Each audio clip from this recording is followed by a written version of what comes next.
Okay, so imagine you're tasked with designing the AV for, say, a big college campus, maybe a corporate briefing center, or even like the biggest sports bar in town.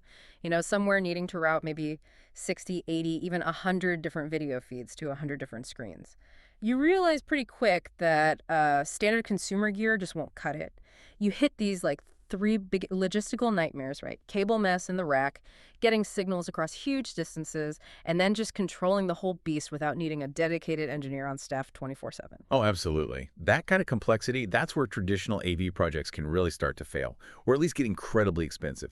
Because every time you need to convert something or extend it or switch it, you usually end up needing another box, an external piece of hardware. And you just get this stack of devices. It's messy, it's often unreliable, and it eats up a ton of power. Yeah, exactly. So today we did a deep dive into the tech specs, the sort of technical backbone, designed specifically to tackle those problems. It's the WolfPack Lite Modular HDMI Matrix Switcher, really geared towards high performance, 1080p distribution, but on a massive scale. Right. And our mission today is really to unpack the thinking behind this customizable sort of build your own system. We want to go beyond just listing features and understand why this modular approach works as a shortcut, to reliable high-end AV routing, how it tackles those long distance issues and the control headaches all at once. And the first thing that jumps out, the thing that really sets the stage, is just the sheer scale we're talking about. I mean, you can start small, maybe an 8-input, 8-output chassis. Yeah, 8 by 8 is a common starting point. But this platform, it can be customized all the way up to, 160 inputs and 160 outputs? That's staggering. It is 160 by 160, and that flexibility means you buy what you need now, but you know the system can grow massively if needed. So how does it handle that scale without creating that rack nightmare you mentioned earlier? Well, it starts with the core idea, modularity. It's all built around this robust chassis backplane. Think of the backplane as the main engine. And it lets you mix and switch different signal types, HDMI, sure, Yeah. but also fiber, SDI, inside the box itself. Mm. So you immediately cut out that whole layer of external converters and boosters you usually need. Okay, so let's break down that modular advantage. It's not one giant circuit board, right? You build it up. Exactly. You use these 4-port slide-in cards. Need 20 HDMI inputs. Yeah. Okay, you slot in 5 4-port HDMI input cards. You need to send those signals a long way out. You'd probably use the 4-port RJ45 Ethernet output cards. Right. And that card system, honestly, that's probably the single biggest win for reliability and serviceability. Think about a traditional fixed 80 by 80 matrix. If one little component on that main board fails, the entire unit has to go back for repair. Huge downtime. Ouch. Yeah. But with this, if one signal path has an issue, you figure out which 4-port card is involved. You pull it out. They're hot pluggable, by the way. Hot pluggable, so you don't even need to power down the whole system. Nope. Pull the card, pop in a replacement. You've potentially gone from days or weeks of downtime down to like 5 minutes. The on-site facilities manager could probably do the swap themselves. It's huge. So it really segments the risk. You're not putting all your eggs in one electronic basket. Precisely. Yeah. And of course, it does the core job you need at this scale. Any input can go to any single output. Or the same input can go to all outputs, like for the big game on every screen, or any custom mix you want. Okay, makes sense. Now, before we move away from the rack itself, got to talk compliance. HDCP 2.3 and HDMI 2.0 support. Why are those specific versions so important now? Oh, they're completely non-negotiable for modern commercial setups. HDCP, that's the high bandwidth digital content protection. It's like the digital handshake, the license plate check. All your modern sources, DirecTV boxes, Apple TVs, Rokus, they're running HDMI 2.0, and they demand that latest HDCP 2.3 handshake for content security. If your Matrix switcher only supports an older standard, like HDTV 1.4, the source just refuses to send video. Black screen. Game over. Oh, the dreaded black screen. Exactly. So supporting 2.3 means it works with today's gear and, is reasonably future-proofed. Got it. So we've tackled the physical clutter and the compliance inside the rack with these modular cards, but that just brings us to the next monster challenge in any big venue distance. Getting that clean signal, 450 feet across a convention floor or down a super long hallway. That needs a different kind of wiring strategy. Right, and this is where you have to shift away from just thinking about traditional thick HDMI cables.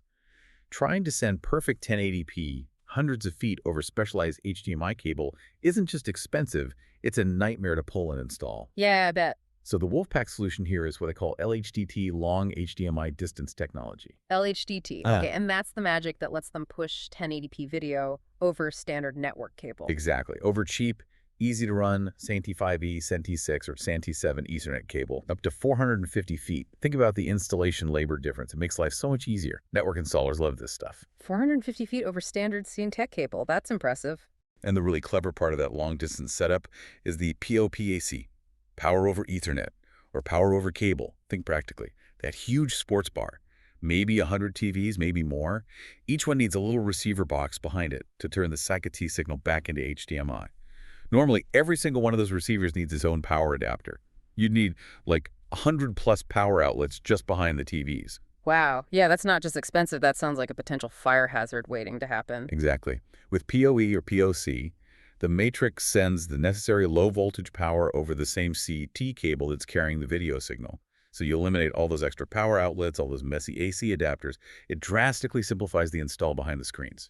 Big cost and labor savings there. Okay, that makes a ton of sense. Now speed, switching speed. In live environments, control rooms, sports bars, any delay when you switch sources is just jarring. This system talks about the WolfPack engine for instantaneous switching. What does that mean in real numbers? Yeah, they quote switching speeds around 80 to 100 milliseconds, so 0.08 to 0.1 seconds. Okay, 80 to 100 milliseconds. Is that fast enough to be truly seamless? It generally is, yeah. It's typically faster than the human eye can really register that brief renegotiation that happens when signals switch. So you avoid that ugly black screen flicker you often see with slower switchers. It feels pretty much instantaneous to the viewer. Okay, that sounds great. But what about scaling? Because you know you're going to have a mix of displays. Some older 720p screens, maybe newer 1080p sources. Does adding scaling mess with that low latency? Is there a trade-off? That's a really important question. And yes, software-based scaling, which some systems use, can definitely add latency, and honestly, it can be a bit flaky sometimes. The approach here is different. They use hardware scaling built onto the cards themselves. Both the input cards and the output cards actually have an 8-pin DIP switch on them. A DIP switch, like old school physical switches. Exactly. Proper little physical switches. You manually set them to tell the card, okay, scale this input up to 1080p, or take this 1080p signal and scale it down to 720p for this output. Because you're locking it in with hardware right there on the card, it's much more stable and reliable than doing it in software.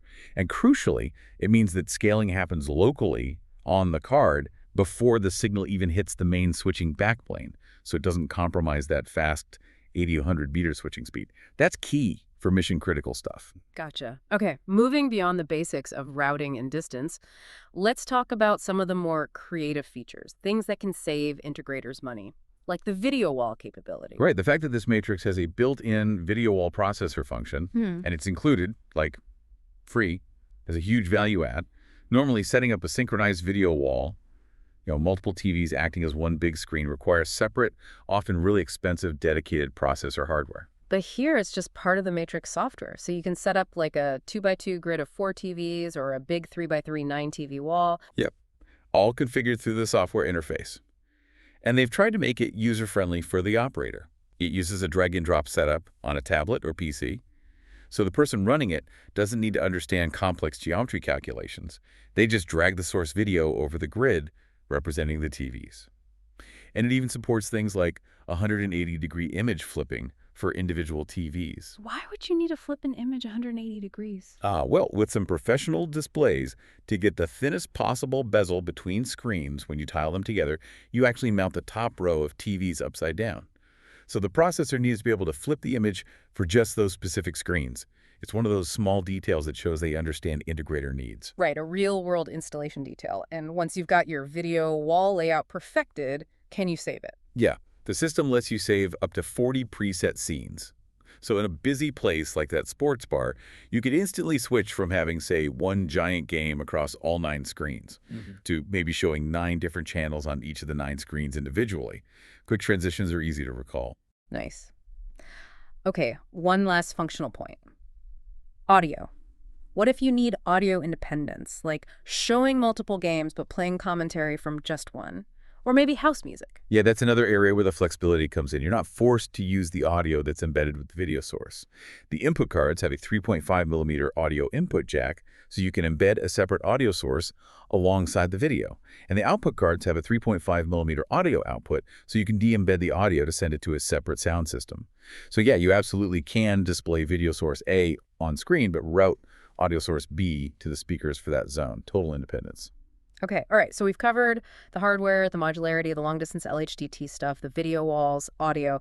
No, the brain, control. When you've got potentially 160 inputs and 160 outputs, the control system is maybe the most critical piece. If you can't manage it easily, the whole thing's kind of useless, right? Absolutely. Control is king at this scale. And the number of ways you can control the system is pretty exhaustive. They really seem to cover all the bases. You've got the easy, accessible options first, the free apps. Right, apps for iOS, iPad, iPhone, and Android phones and tablets, plus a standard web GUI. Tell us what that means. Yeah, the WEB GUI just means you can access the control panel through any standard web browser on a computer connected to the same network. Chrome, Firefox, whatever. So you don't need special software installed on a control PC. Any machine on the network can potentially manage the matrix. It makes access much easier. Okay, but for pro setups, you need more. Automation, physical controls. Definitely. And it has those two. Front panel buttons on the chassis itself, an IR remote control, and critically for integration, it has standard dual RS232 serial ports and dual TCP IP network ports. That's the backbone for talking to professional automation systems. Like Crestron, Control4, those kinds of systems. Exactly. And they provide optional drivers or modules for all the big players. Crestron, RTI, Elon, URC, and Control4. And for Control4, interestingly, they offer both a free simple one-way driver and an optional, more advanced two-way driver. Okay, hold on. One-way versus two-way driver. Why should an integrator care about that difference? What does that actually mean? Good question. One-way control is basic. Your control system, like a tablet, sends a command, switch input 3 to output 12. And that's it. It assumes it happened. Two-way control means the matrix actually sends feedback back to the control system. So the tablet doesn't just send the command, it knows the command was executed successfully. And it can display the current status of everything, like output 12 is currently showing input 3. When you're managing a huge 160 by 160 system, knowing the real-time status is absolutely vital for reliable operation. You need that feedback. Ah, okay. That makes perfect sense. You need confirmation at that scale. Yeah. And they even have that specific optional sport bar TV control system for DirecTV. That seems really targeted. Yeah, it shows they've thought about this specific workflow for, arguably their primary market. The person running the bar needs simple centralized control over changing channels on all those DirecTV receivers and routing them to the right TVs, all from one tablet. It sounds like a really complete ecosystem then. It seems very comprehensive, yeah.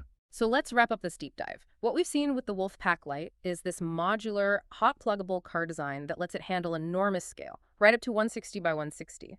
And at the same time, it tackles those huge logistical pain points, getting signals reliably over long distances, 450 feet, using standard K cable thanks to LHDT and PoE, and making complex functions like video walls manageable, plus offering really robust control options, including that crucial two-way feedback. Exactly. And fundamentally, I think that 4-port hot pluggable car design is the key takeaway.